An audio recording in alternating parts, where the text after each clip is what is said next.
எல்லாருக்கும் ஒரு மிகப்பெரிய வணக்கம். நாம் இன்றைக்கி இந்த வீடியோவில் என்ன பார்க்க போகிறோம் அப்படின்னு கேட்டிங்கன்னா, நம்ம எஸ்கேனாவுடைய நடிப்பில் அடுத்ததாக வெளியாகுள்ள படங்கள் தான் டாக்டர் டான் அயலான்.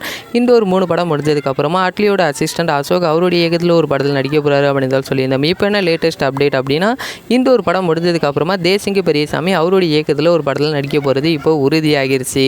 இது ஏற்கனவே சொல்லியிருந்தாலுமே கூட இதுலேருந்து இப்போ என்ன லேட்டஸ்ட் அப்டேட்னா, இந்த ஒரு படத்தை ஏஜிஎஸ் தயாரிக்க வாய்ப்புகள் இருக்குது அப்படின்னு சொல்லியிருந்தோம். ஆனால் இப்போ இந்த ஒரு படத்தை தயாரிக்க போகிறது சன் பிக்சர்ஸ் இந்த ஒரு படத்தை கொஞ்சம் பிரம்மாண்டமாக தயாரிப்பாங்க அப்படிங்கிற எந்த ஒரு சந்தேகமும் இல்லை. பட் தேசிங்க பெரியசாமி அவர் ரஜினியை வச்சு தான் படம் பண்ணுவார் அப்படிங்கிறதாலும் ஏற்கனவே பரவிக்கிட்டு இருந்துச்சு. ஆனால் ரஜினி அடுத்ததாக இந்த ஒரு படம் நடிக்கலை அப்படின்னால தான் இப்போ தேசிங்க பெரியசாமி நம்ம எஸ்கேனை வச்சு ஒரு படம் பண்ண போகிறாரு.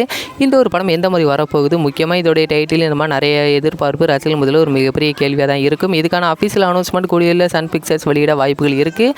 அப்படி வெளிவந்துச்சு அப்படின்னா எங்களோட சேனல் அதுக்கான வீடியோ வரும். இந்த ஒரு வீடியோ உங்களுக்கு பிடிச்சிருந்தா ஷேர் பண்ணுங்கள், லைக் பண்ணுங்கள். இன்னும் இந்த மாதிரி நிறைய சினிமா தகவல்களை நீங்கள் உடனுக்குடன் தெரிஞ்சுக்கணும் அப்படின்னா எங்களோட சேனலை சப்ஸ்கிரைப் பண்ணிங்க.